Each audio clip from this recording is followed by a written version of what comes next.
కృష్ణా జిల్లా పెనమలూరు నియోజకవర్గం గంగూరు శివారులో గోడౌన్లో అక్రమంగా నిల్వ ఉంచిన 2500 బస్తాల రేషన్ బియ్యాన్ని సివిల్ సప్లై అధికారులు స్వాధీనం చేసుకున్నారు. ఈ అక్రమ నిల్వకు పాల్పడిన సాంబశివరావు, సాయిమోహన్ నాయుడుపై పోలీసులు కేసు నమోదు చేశారు. దీనికి సంబంధించిన వీడియో సోషల్ మీడియాలో వైరల్ అవుతోంది.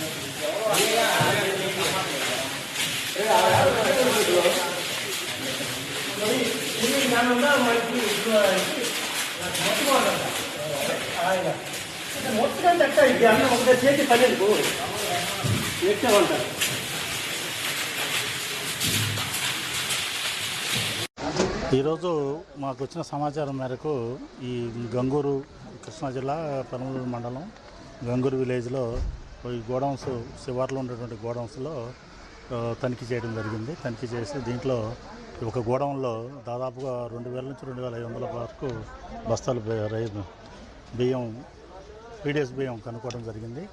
వీటి మీద ఇది విచారణ జరిగిన తర్వాత దీనికి సంబంధించి కాకర్ల సాయిమోహన్ నాయుడు అనేటువంటి అతను, తర్వాత దేశు సాంబశివరావు అనే అతను, వీళ్ళిద్దరూ కలిసి గొడవను తీసుకొని విజయవాడకు చెందినటువంటి బ్రోకర్లు ఎవరైతే ఉంటారో బియ్యం వాళ్ళ దగ్గర బియ్యం కొని నిల్వ ఉంచినట్టుగా చెప్పారు.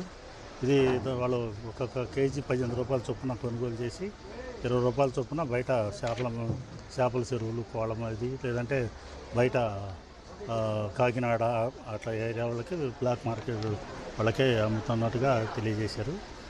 దీని మీద ఈ స్టాక్ మొత్తం కూడా కొన్ని బ్యాగులు అయితే పీడిఎస్ అట్లాగే బియ్యం గన్ని బ్యాగుల్లో ఉన్నాయి, కొన్ని ప్లాస్టిక్ బ్యాగుల్లో ఉన్నాయి. వీటన్నిటిని కూడా సీజ్ చేసి 6A కేసు రిపోర్ట్ చేసి స్టాక్ మొత్తాన్ని కూడా దగ్గరలో ఉన్న రైస్ మిల్లుకి తరలించడం జరుగుతుంది కస్టడీ కోసం. వీళ్ళ మీద క్రిమినల్ కేసు కూడా చర్య తీసుకోవడం జరుగుతుంది.